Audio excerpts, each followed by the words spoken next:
तो हेमंत सोरेन सरकार है, उसे आप 10 में से कितने नंबर देते हैं? ऑपरेशन सिंदूर को कैसे देखते हैं? हम ले सकते थे अपना ही ज़मीन, तो फिर उसे हम नहीं लेकर के अचानक से लड़ाई बंद कर देते हैं, जबकि सामने की जो फ़ौज है वो लगातार फायरिंग कर रही है, मोर्टार दाग रहे हैं। एक डेढ़ दो दिन का ऑपरेशन हुआ और रात को 10 बजे सीज फायर। जिस दिन से मोदी जी आए हैं उस दिन से रोज चल रहा है और अभी भी चल रहा है जो इनका ट्रम्प साहब ने सीज फायर करवाया। जब आप केंद्र सरकार में मंत्री थे, उन दिनों रूस सबसे ज़्यादा महत्वपूर्ण और सबसे ज़्यादा फेवर करने वाला देश हिंदुस्तान का होता था। बाद में जब दूसरी सरकार आई तो आज भारत और रूस का संबंध कैसा महसूस होता है? पहले की तरह ही मजबूत है? पाकिस्तान के साथ में रूस का सैनिक युद्ध अभ्यास होता है, तो कहीं न कहीं क्या हम अपने पुराने दोस्त को अपने दुश्मन के करीब करते जा रहे हैं? लाल बहादुर शास्त्री लाहौर में 5 दिन झंडा गाड़ के रहे, लाहौर तक चले गए अब, और वहां से नहीं भाग, कोई ये वार नहीं हुआ, पैदल वार हुआ। हमारे लोग लाहौर में रहे झंडा गाड़ के। ये जो पाकिस्तान के नियंत्रण में हमारा जो ज़मीन है, उसे क्या किसी रणनीति के तहत छोड़ा गया था कि विवाद बना रहे, या कोई राजनीतिक मजबूरी रही होगी उस समय की सरकार? दुनिया में कोई ऐसा इतिहास नहीं होगा कि अनशेड्यूल्ड प्रधानमंत्री इस देश का चले गए वहां नवाज शरीफ के घर पे, अनशेड्यूल्ड बिरयानी पार्टी थी। बिरयानी खाने। और हिंदुस्तान में जिस दिन से आए उस दिन से बिरयानी और गधा घोड़ा बिरयानी में ढूंढ रहे हैं। साध्वी प्रज्ञा ठाकुर नाम की जो एक भाजपा की सांसद है, उनका बयान है कि पाकिस्तान से आतंकी नहीं, पाकिस्तान से मुसलमान आए थे, इसीलिए नाम पूछ के धर्म पूछ के लोगों को मार डाला गया। तो आदिवासियों की जमीन को कोई खरीद सकता है क्या अडानी जी के लिए? सरना धर्म दिल्ली में गया हुआ है, क्यों नहीं उसको पास करके वहां से भेज रहे हैं? मोदी जी सिंदूर का लाज तो उसी दिन खत्म कर दिए कि वो शहीद परिवार था उसके घर देखने नहीं गए, वो भागलपुर में आके चुनाव की सभा कर। जोहार, नमस्कार। देश के चर्चित मुद्दों पर आज हम बात करेंगे भारत सरकार में पूर्व केंद्रीय मंत्री, कैबिनेट मंत्री रह चुके सुबोधकांत सहाय जी से। सबसे पहले तो स्वागत है सर आपका। बहुत बहुत धन्यवाद। सर, आपसे जानना चाहेंगे कि बहुत सारे मुद्दे हैं, जैसे ऑपरेशन सिंदूर जिसकी पूरे देश में चर्चा चली, मगर फिर इसी ऑपरेशन सिंदूर में पीओके ले ही लेंगे जैसा माहौल था, मगर पीओके लेने से पहले ही अचानक से सीज फायर हो गया।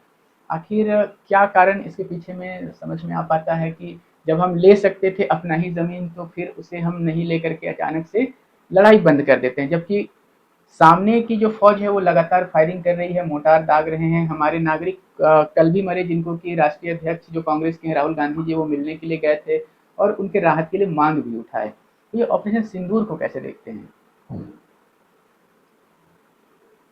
एक डेढ़ दो दिन का ऑपरेशन हुआ और रात को 10 बजे सीज फायर हो गया।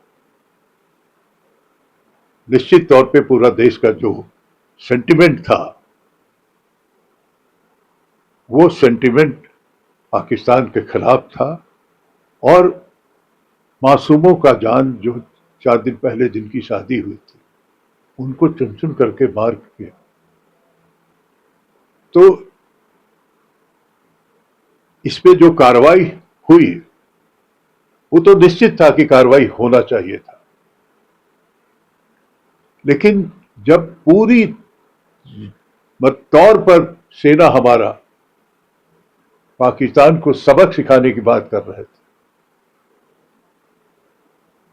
तो 9 पॉइंट पे हमला करके और आज ऑपरेशन सिंदूर को लेके गली गली घूमने का काम कर रहे हैं। पहली बार ऐसा हुआ है कि 2 दिन का वार में सीज फायर हो गया। सीज फायर के बाद भी चलता रहा कश्मीर और पंजाब के इलाके। फिर उसके बाद 12 घंटे, नेक्स्ट डे जो है वो 24 घंटे के बाद फिर बैठक हुई, तब वो है। और जो रोज चल रहा है, जिस दिन से मोदी जी आए हैं उस दिन से रोज चल रहा है और अभी भी चल रहा है, जो इनका ट्रंप साहब ने सीज फायर करवाया, इसका जवाब क्या है? इसका क्या जवाब है? आपने किस बात का सीज फायर किया? यही डोंट कि अगर कोई होगा तो हम देख लेंगे, रोटी खाओ नहीं तो गोली खाओ, ये जो गब्बर सिंह बन करके डायलॉग बोल रहे हैं। एक तो मतलब ये देश त्राहिमाम हो गया है इस देश के प्रधानमंत्री के बिहेवियर से। न कुछ उन्हें मजेदार सा उनका बयान भी रहा कि मेरी रगों में खून नहीं सिंदूर दौड़ रहा है।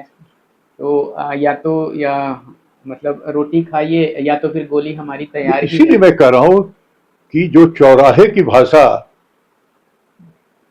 बोलने के चलते ही आज डिप्लोमेटिकली हिंदुस्तान सबसे ज्यादा पिछड़ा हुआ हो गया। इंदिरा गांधी आंख दिखाती थी, उसको कोई डरा नहीं पाया, लेकिन ये तो और अमेरिका ने आज भी वो जो चीजें हैं, अब नया चीज उसने कर दिया अपने को जस्टिफाई करने के लिए कि दोनों कंट्री न्यूक्लियर कंट्री है, दोनों, इसलिए व्यवहार हो सकता था और 1.5 दिन में उसने 2 दिन में खत्म करा। उसकी वाहवाही लूट रहा है कि हमने ये किया। आज भी हमने देखा वो वीडियो। इस देश की डिप्लोमेटिक विफलता का रूप मैं ये बताना चाहता हूं कि विश्व गुरु कि एक भी चेले इनके साथ खड़ा नहीं हुए। पता नहीं क्या ज्ञान दिया था या उनसे ज्ञान लिया था। सीज फायर होने के बाद चाइना आगे आके कहता है कि मैं इनके साथ खड़ा हूं। उस वक्त रिलेवेंस खत्म हो गया था, बट उसकी अपनी राजनीति को दुनिया के सामने उसने खोल दिया कि मैं इनके साथ खड़ा हूं, क्योंकि उसका जो इंटरेस्ट है वो अगल बगल अफगानिस्तान, पाकिस्तान, जो जितने भी अगल बगल के इलाके हैं उन सब पे उनका जो प्रकृति का स्रोत है, एक से एक उनके यहां मिनरल है, वो सब पे कब्जा कर दिया। एक विदेश नीति से जुड़ा एक बात पूछना चाहेंगे, जब आप केंद्र सरकार में मंत्री थे उन दिनों रूस सबसे ज़्यादा महत्वपूर्ण और सबसे ज़्यादा फेवर करने वाला देश हिंदुस्तान का होता था।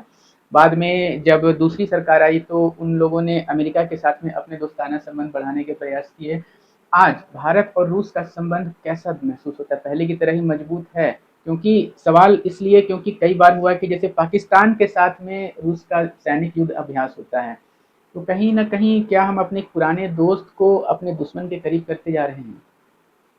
हमारे जितने कारनामे रहे हैं मोदी जी के राज में, इतिहास जो गवाह है कि लाल बहादुर शास्त्री लाहौर में 5 दिन झंडा गाड़ के रहे और उसके बाद रूस और ये तमाम लोगों का इंटरवेंशन, क्योंकि उस वक्त जो था पाकिस्तान के साथ अमेरिका रहता था, लाहौर तक चले गए। अब और वहां से नहीं भाग, कोई ये वार नहीं हुआ, पैदल वार हुआ। हमारे लोग लाहौर में रहे झंडा गाड़ के। उसके बाद दुनिया के लोग जब आधा पाकिस्तान में हम लोग घुस गए तब की बात कर। दूसरा, इंदिरा गांधी के वक्त में दुनिया के सामने 2 भाग में बांट दिया, जो बाद में बांग्लादेश बना।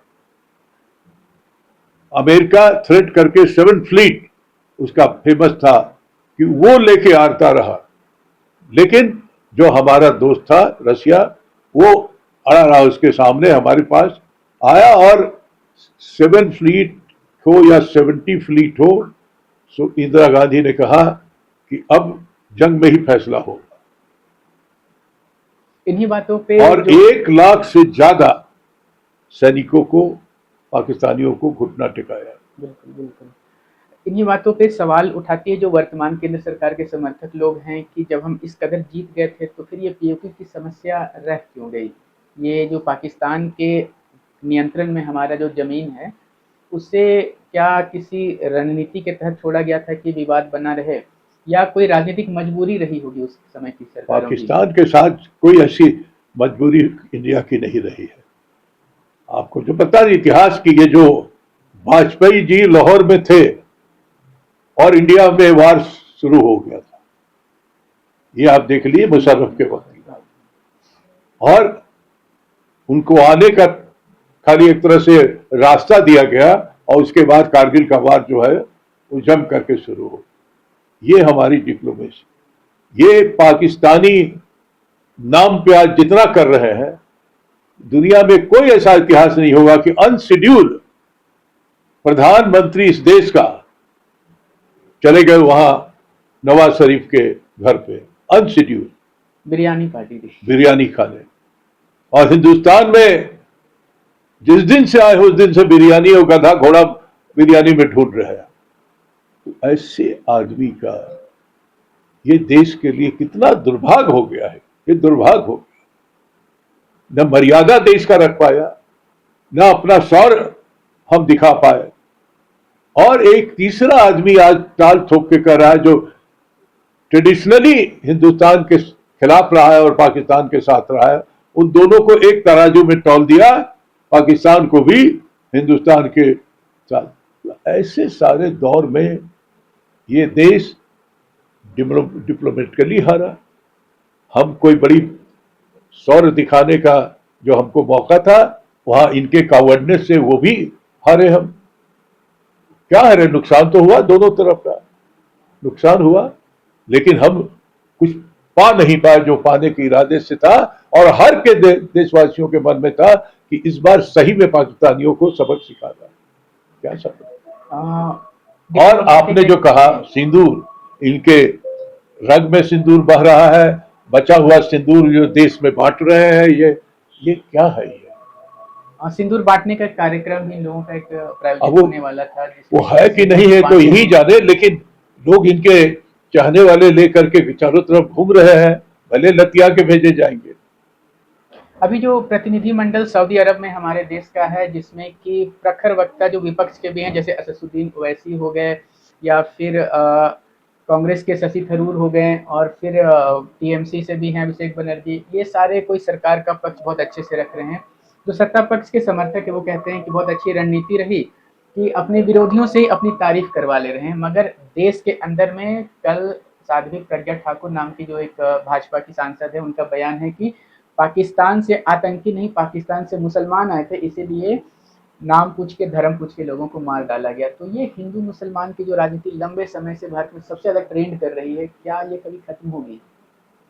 साध्वी जो रही हैं, उनका इतिहास रहा है कि गांधी के खिलाफ बोलती नहीं, हरदम रिपीट करते। इनके मेंबर ऑफ पार्लियामेंट है, वहां मुसलमान को ला के मारा जाए, वो आतंकवादी नहीं, मुसलमान को ही पूरा। उनको अभी पद्मश्री मिला है। तो ऐसे ही लोग हैं, और ये जा रहे हैं मुस्लिम वर्ल्ड में देश की डिप्लोमेसी को सही दिशा देने और वहां का ज्ञान बांटने। अब इस पे अपना सर ही तो पटक सकते हैं आप इस पे, जब ऊपर से नीचे तक क्या सोच है। और ये अगर इनके विभाग का सोच है, आज इनके जो है फिलॉसफी का सोच है, तो रखिए अपने पास। लेकिन हिंदुस्तान की जो मर्यादा है, जो परंपरा है, संस्कृति है, उसको क्यों बर्बाद करने पे तुले हुए? भाई आपके बाद भी देश में प्रधानमंत्री आएंगे, आप कोई इतिहास के आखिरी व्यक्ति नहीं होने जा रहे हैं। ये आप कल्पना कर सकते हैं कि ऐसे व्यक्ति को जो है वो डेलीगेशन में भेजा जा रहा है। चलते चलते अंत में एक सवाल झारखंड से। झारखंड में दो शब्द बहुत ज्यादा ट्रेंड में है। एक, जिस पर कि कांग्रेस ने पिछले दिनों एक विशाल रैली निकाली थी सरना धर्म कोड के नाम पे, कि यहाँ के जो आदिवासी हैं उनको सरना धर्म कोड मिलना चाहिए, और ये बात बहुत दिनों से लटकी हुई है। इस पर आंदोलन अब धीरे धीरे तेज होता जा रहा है। इसके जवाब में भारतीय जनता पार्टी जो है वो पेशा कानून क्यों नहीं लागू कर रही सरकार, ये सवाल उठा रही है। कि पेशा वर्सेज सरना कोड में क्या झारखंडियों का हित कैसे इसमें सुलझ पाएगा? हम इतना बुद्धिहीन होंगे मुझे नहीं पता है। पेशा कानून सोशियो इकोनॉमिक जो परिस्थिति है देश के आदिवासियों का, देश के आदिवासी, उसके लिए बना था। सरना धर्म इनकी संस्कृति, सभ्यता, प्रकृति के साथ इनका जो एक धर्म का रिश्ता है, ये है। और इनके लोगों को लेकर के मैं 2009 में प्रधानमंत्री और ये होम मिनिस्टर से बात कराया था। पूरे जो उस वक्त सरना धर्म के टीम जो थी, 2009 के ही घोषणा पत्र में जो विधानसभा का चुनाव हुआ था, हमने कहा था कि सब सरना धर्म लागू करेंगे। रघुवर दास की सरकार जब आई इनकी, तो पूरे आदिवासी की संस्कृति, सभ्यता को ही जमीन से उखाड़ के नष्ट करने पे तुल गए। CNT-SPT एक्ट को अमेंडमेंट करें। आज हेमंत सरकार में इस बात का खुशी है कि उसने झारखंडियों के जो मन था उस से मिला जुला हुआ 32 का खतियान हो, चाहे वो सरना धर्म की बात हो, विधानसभा से, और 27% रिजर्वेशन की बात हो, 28%, वो सबको भेजा है दिल्ली। 18 बरस राज किए, इन्होंने पेशा कानून क्यों नहीं लागू किया? हम तो टुकड़े टुकड़े में कर रहे हैं, ये 18 बरस राज किए। जवाब है इनके पास। आदिवासियों के अधिकार को क्यों CNT-SPT एक्ट अमेंड करके आदिवासियों की जमीन को कोई खरीद सकता है किया अडानी जी के लिए? जवाब है इनके पास। तो सरना धर्म दिल्ली में गया हुआ है। आज मोदी जी का जो है वो झारखंडे में नजर रहता है 24 घंटे, क्यों नहीं उसको पास करके वहां से भेज रहे हैं? अभी गन्ना होने वाली है, तो क्यों नहीं एक जो है कलम बना देते हैं सरना का? तो आप समझ सकते हैं कि ट्राइबल से इनका क्या रिश्ता है। मणिपुर ये देश का ही तो पार्ट है ना। कभी कल्पना कीजिए कि मैं गृह मंत्री रहा हूं, पंजाब को हमने ठीक किया, दिल जीत के किया। कश्मीर में पंचायत का चुनाव कराया था, पहली बार लोगों के मन में एक विश्वास दिया था। आप ऐसे तमाम नॉर्थ ईस्ट में, चाहे वो उल्फा हो, चाहे जो भी घटनाक्रम हो, उसको सफल करने के लिए मानता की सरकार डिसमिस की थी। तो ऐसे सारी घटनाओं को, लेकिन हर चीज में इनका स्वार्थ कैसे सिद्धि होगा राजनीतिक तौर पे, ये इनका नियत है। दुनिया के कहीं जाते हैं तो राजनीतिक जो है वो भाषण देखिएगा कि जैसे लग रहा है कि कहीं बाई इलेक्शन हो रहा है, उसका ये चुनावी भाषण कर रहा है। मोदी जी सिंदूर का लाज तो उसी दिन खत्म कर दिए कि वो जो शहीद परिवार था उसके घर देखने नहीं गए, वो भागलपुर में आके चुनाव की सभा कर दी। चलते चलते अंत में सवाल एक आज के लिए कि वर्तमान जो हेमंत सोरेन सरकार है उसे आप 10 में से कितने नंबर देते हैं? वर्तमान हेमंत सोरेन सरकार मूलतः झारखंडी फ्लेवर का सरकार है, और मैया योजना,